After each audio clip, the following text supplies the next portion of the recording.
I grew up watching wrestling as a kid. The lengths some of these wrestlers would go to just to entertain a crowd has always amazed me. Risking their bodies for sometimes $25 a night, driving hundreds, sometimes thousands of miles in between shows.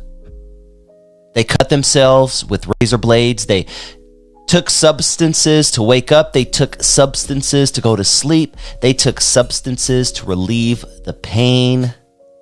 They tested their bodies to the limits in small towns all over the United States, all over the world, in hopes of one day making it big and getting called to the big boys, the WWE, or the WWF, as it was called when I was a kid.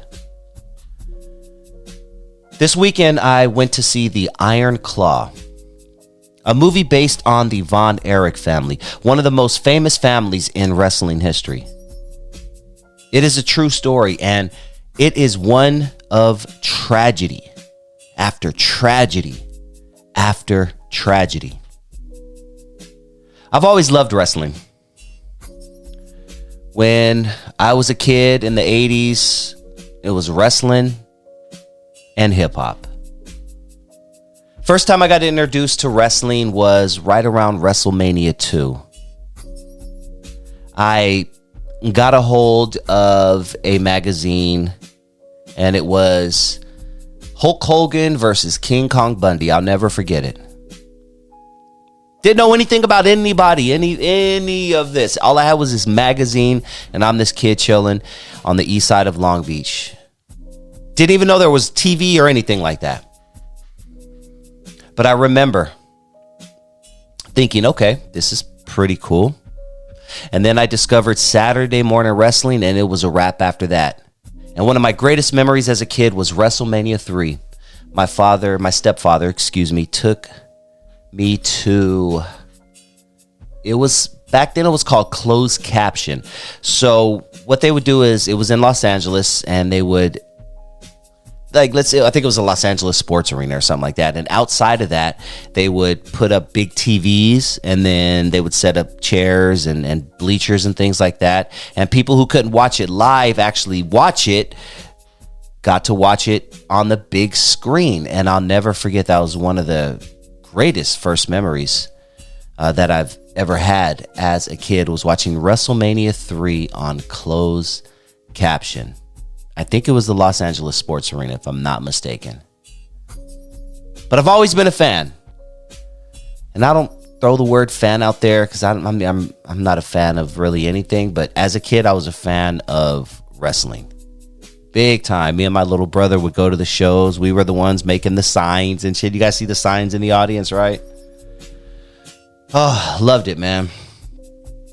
And it was WWF. It was WWF that was one of the first. But a close second was WCCW, which is where the Von Erich family are from. And that's the movie that is based on them, The Iron Claw. I remember seeing them because they were on cable TV in the late 80s, early 90s. And all I remember about WCCW was they weren't as flashy as the WWF. And in my head, keep in mind, I don't know, 10, maybe 11, 12. I saw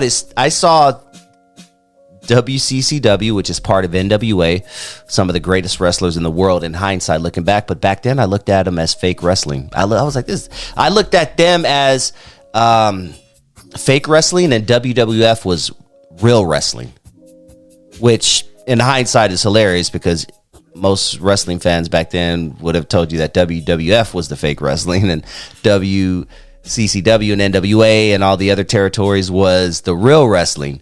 But it just didn't have the pizzazz. It didn't have the flash as WWF. But I do remember it. And I remember hearing about the Von Erichs. I also remember as a kid going to the stores with my mother, supermarkets, and there was always a magazine section. There was always a section. You had your hot rod magazine, you had your cooking magazines, right? You had your fitness magazines, and you had your wrestling magazines. Oh man, you had your wrestling magazines. And while my mom was shopping in Stater Brothers or wherever we were, Lucky, Alpha, Beta, you guys remember all those old stores, I would sit in the supermarket and read magazines of wrestling. And I would just open it and I would see pictures and read names of people I didn't even know. I had no idea who they were because they were part of other territories. And I was watching WWF and WCW because WCCW and WCW actually, because they were on cable. But all these other territories, I had no idea who they were. But here's all these other wrestlers from all over the world that I would not even know until later on. As a wrestling historian, which I am, I would consider myself wrestling nerd, whatever you want to call it, not knowing that these were some of the greatest wrestlers in the history of wrestling.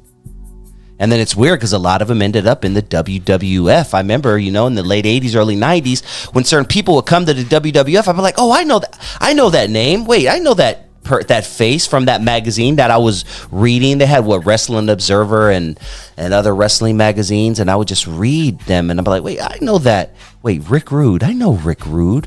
Oh, he's ravishing Rick Rude now. Ultimate Warrior. I remember Ultimate Warrior, but he was Dingo Warrior. Yeah, I remember that. So I started to kind of piece it a little bit together and be like, okay, so that which is once again why I saw the other organizations as like the minor league and WWF was the major league.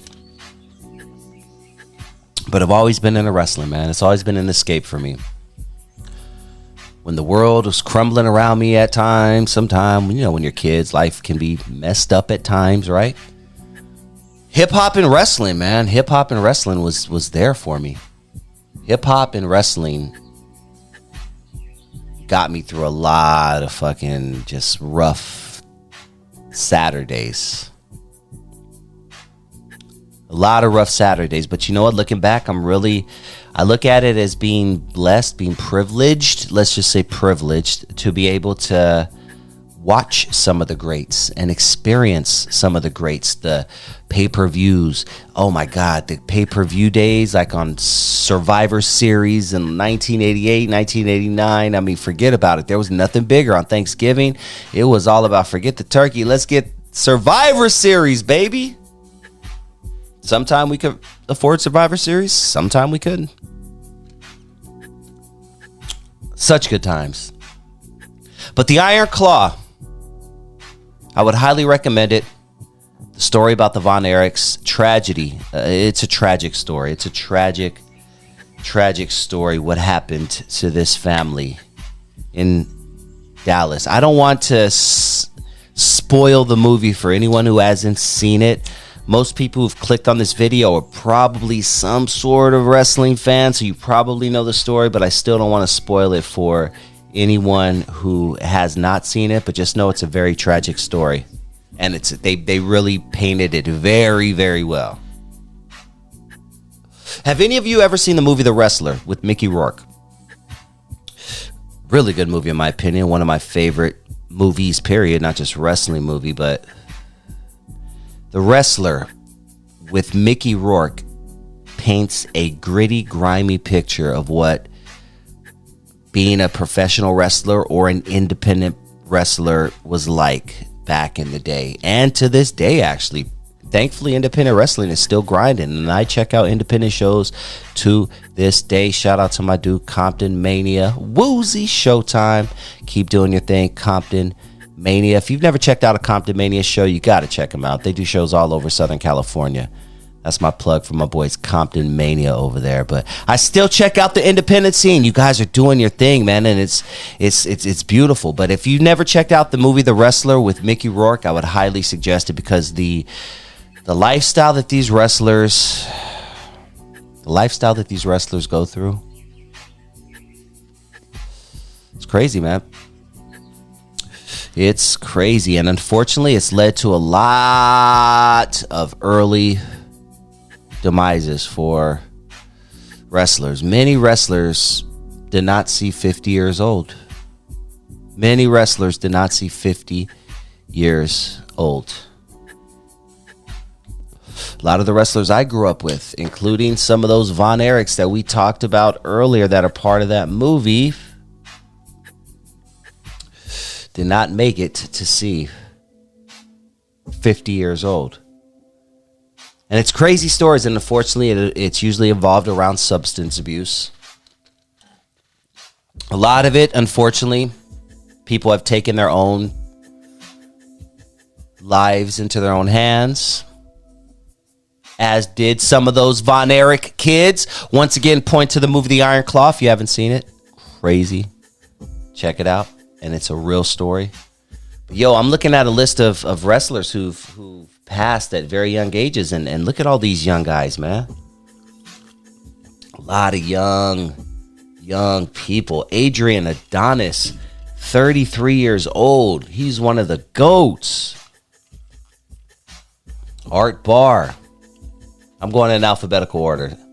Balls Mahoney. I'm just reading random people. Axel Rotten. And these are guys from ECW. ECW was a crazy organization. And I remember when they first came around, they were the new kids on the block. And dude, the stuff I saw was like, oh, I can't even watch regular wrestling anymore. I can't even watch it. You guys upped the ante. And then I noticed that WWF started upping the ante a little bit, and the Attitude Era came, and they started, doing smashing people with chairs and smashing people with light bulbs and things like that. ECW really changed the game, but unfortunately, a lot of those guys were putting their bodies through. If you thought the WWF guys and WCW and WCCW and all these other territories were putting their bodies through crazy stuff every night, these ECW dudes were jumping off of buildings off of damn cranes and stuff I see even to this day. It really bothers me. And this, looking back in hindsight, a lot of these guys are gone. A lot of these guys from ECW are gone. Another one that made it through ECW, ironically, but was a big star in the WWF and a lot of other territories, is Bam Bam Bigelow, 45 years old. You guys remember Bam Bam Bigelow? Come on, if you're from the 80s and 90s, you remember Bam Bam Bigelow. Big Boss Man, 41 years old, bro. Big Boss Man, 41 years old. We know Big Boss Man, the cop, right? Remember him? Big John Studd was another one in the 80s, 47 years old. Big John Studd. You guys remember Big John Studd? Him and Andre had a great program going all over the world back in the day, dude. I'm just looking at names right now. Brian Pillman, R.I.P. One of the most talented talkers and psychological wrestlers ever. Brian Christopher was another. 46 years old, bro. Bruiser Brody. That story alone is a crazy. If you don't know the Bruiser Brody story, go down that rabbit hole, man. That's another tragic story in the wrestling business. Bruiser Brody lost his life in Puerto Rico over a dispute, allegedly over money. His life was taken in a locker room in Puerto Rico, and let's just say the people who took his life, allegedly, they walked away with no punishment, and it was pretty much swept under the rug, and people were rushed out of the country, and it was a really, really interesting story. You got to check out the Bruiser Brody story. He is definitely one of the GOATs, and just so young, bro. So young. I'm just looking at the list right now of all the wrestlers who have passed. Like, it's not even funny. I'm going down the list and I'm barely in the C's right now, and there's just so many. There's Chris Von Erich. Chris Von Erich, he was not actually in. For some reason, they didn't portray him in the movie. I thought that was kind of interesting. They kind of combined Chris Von Erich's character with his other brother, who's had a similar ending of life. China. Not just one of the greatest female wrestlers, but just one of the greatest wrestlers, period, man. I named my dog China. My dog right now. She's somewhere in the house running around. My 8-year-old German Shepherd is named China. She was one of the greats, man. She changed the game. Because before that, you had your female wrestlers and you had your male wrestlers, and there was really too much intermingling of the two. The female wrestlers went on the road and they did their thing, and they were more of kind of like a side attraction or whatever, kind of like the little people matches and things like that. But man, China came along and changed the game. And I can't even lie, I watched her movie on X videos. Not too bad. Not too bad. Crush, formerly of Demolition, 43 years old. Crash Holly, 32. Mr. Perfect, Kurt Hennig, 44 years old. I mean, Jesus Christ, I can keep going. Davey Boy Smith, damn Davey Boy Smith. One of my favorite tag teams of the world was the British Bulldogs. Davey Boy Smith, 39 years old. And then you got David Von Erich again, 25, one of the Von Erich kids. If you haven't seen the movie, check it out. I'm tripping out. I'm only on the D's, and I've already scrolled through like 5 pages, and I'm barely on the D's. But one of the most interesting deaths of all time, and they should make a movie of this, is Dino Bravo. Dino Bravo was a wrestler in the 80s and 90s, and apparently he was involved with some underworld activity, let's just say, with certain mafia organization, and he met his early demise in a very interesting way. I would really love to see the story. So many young wrestlers, man. Like I'll be here all night. I'll be here all night going over all the wrestlers that met an early demise. But just know, wrestling is predetermined. Yes, we all know wrestling's predetermined. We all know that now. The cat's been out of the bag for 40, 30, 34, 40 years, whatever, right? But that doesn't mean that these men and women put their bodies through hell. Literally hell. They put their minds through hell, their brains, their families through hell, just to entertain you. And so much more back in the day. Now, so it's, I'm not saying I'm not taking any credit away, because these are some great athletes, but it was different back in the 80s and 90s when they were traveling town to town in the cars and things like that. And just knowing that, I have so much more respect for those wrestlers from the 50s, 60s, 70s, 80s, and 90s. I'm a big fan of that genre. I haven't watched, I couldn't name 2 wrestlers right now. Literally, I stopped watching religiously around 2001, 2002 when Vince McMahon bought WCW. After that, I was like, oh, I can't. Then they started intertwining WCW, and then it all became one. And I was like, nope, I'm out. See ya. Peace. It was fun. Thank you so much, but I'm out. But one thing I am attracted to, one thing I do think is dope, are old documentaries, old YouTube videos, old, or I should say movies that depict the old style of wrestling. And Iron Claw, the Iron Claw, based on the Von Erich family, is one of those movies, and I truly think it's going to go down as one of the great wrestling movies in history. Go check it out, and if it sucks, leave me a comment down below and let me know. I'll talk to you soon. Peace.